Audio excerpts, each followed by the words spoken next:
پتہ نہیں صحابہ رسول پاک کو کیا سمجھتے تھے. کسی کو زمین خریدنی ہے، آقا کی بارگاہ میں یا رسول اللہ فلاں زمین خریدنی ہے. کسی کو شادی کرنی ہے، حضور کی بارگاہ میں آتے ہیں یا رسول اللہ شادی کرنی ہے. کسی کو ولیمہ کرنی ہے، حضور کی بارگاہ میں آتے ہیں یا رسول اللہ ولیمہ کی دعوت ہے، ولیمہ کرنی ہے. کسی کو اپنی بیٹی کی شادی کرانی ہے، حضور کی بارگاہ میں آتے ہیں. کسی کو عطر لینی ہے، حضور کی بارگاہ میں آتے ہیں اور کہتے ہیں یا رسول اللہ میری بیٹی کی شادی ہے، عطر دے دیجئے. میرے آقا نے اپنے پسینے کا چند قطرہ اس کے برتن میں ٹپکا دیتے ہیں اور آقا فرماتے ہیں اس کو دلہن کو لگا دینا. اب دلہن کو جب لگایا گیا پسینے کا قطرہ تو ایک دو دن نہیں بلکہ 14 نسل تک اس دلہن کا خاندان مہکتے رہا، خوشبو سے چمکتے رہا، اس کا 14 نسل تک مہکتے رہا. اور بات نعرہ تکبیر، اللہ اکبر، نعرہ رسالت، نعرہ رسالت، مسلک اعلی حضرت، مسلک زندہ باد زندہ باد خواجہ کے ہندوستان، زندہ باد. خواجہ کے ہندوستان. قائم نگر جمع مسجد کا امام مجاہد صاحب قبلہ زندہ باد. قائم نگر جمع مسجد کا امام مجاہد صاحب قبلہ زندہ باد. نعرہ تکبیر، نعرہ رسالت. صحابہ پتہ نہیں نبی کو کیا سمجھتے تھے. دلہن کو خوشبو لگا رہی ہے، خوشبو کیا ہے؟ نبی کا پسینہ. ایک دو نسل نہیں 14 نسل تک بچہ مانگ رہا ہے، خوشبو دے رہی ہے. اور یہی تک بات محدود نہیں، جدھر جدھر سے وہ خوشبو لے کے گئے وہ راستہ بھی 14 نسل تک مانگتے رہا، وہ راستہ وہ گلیاں بھی مانگتے رہی. حضور کو پتہ نہیں صحابہ کیا سمجھتے ہیں کہ کوئی بھوکا ہے، حضور کی بارگاہ میں یا رسول اللہ بھوکے ہیں. کسی کو اپنا سامان تجارت بیچنا ہے، خریدنا ہے، حضور کی بارگاہ میں.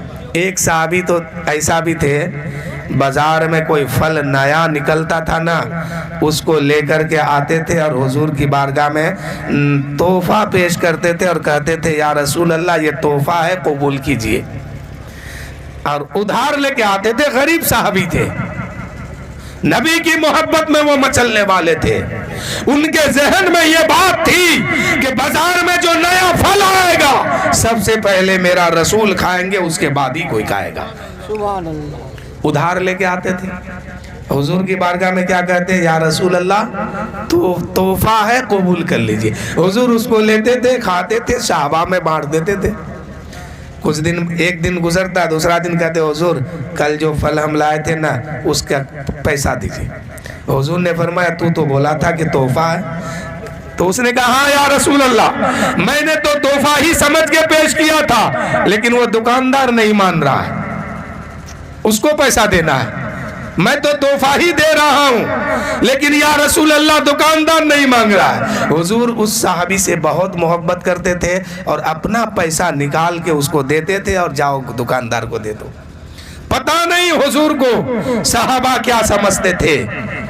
کھانے کی چیز اگر عمدہ ہے تو حضور کی بارگاہ میں، پیٹ میں درد ہے حضور کی بارگاہ میں، بچہ پیدا ہونا ہے حضور کی بارگاہ میں، علاج ہو رہی ہے حضور کی بارگاہ میں آ کے صحابہ عرض کرتے ہیں. کوئی بیمار ہے حضور کی بارگاہ میں آ کے فریاد کرتے ہیں، کوئی پریشانی میں مبتلا ہے حضور کی بارگاہ میں آ کے صحابہ فریاد کرتے ہیں. پتہ نہیں حضور کو صحابہ کیا سمجھتے تھے.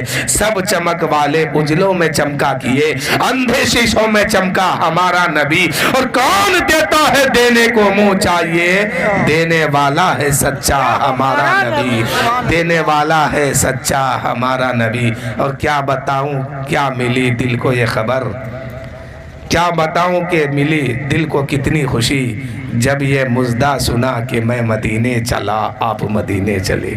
شاعر کہتے کہ کیا کہوں میں کہ کیا مدینہ ہے، ہر مرض کی دوا مدینہ ہے. باغ جنت ہنسی ہے لیکن اس سے بہتر میرا مدینہ ہے، اس سے بہتر میرا مدینہ ہے.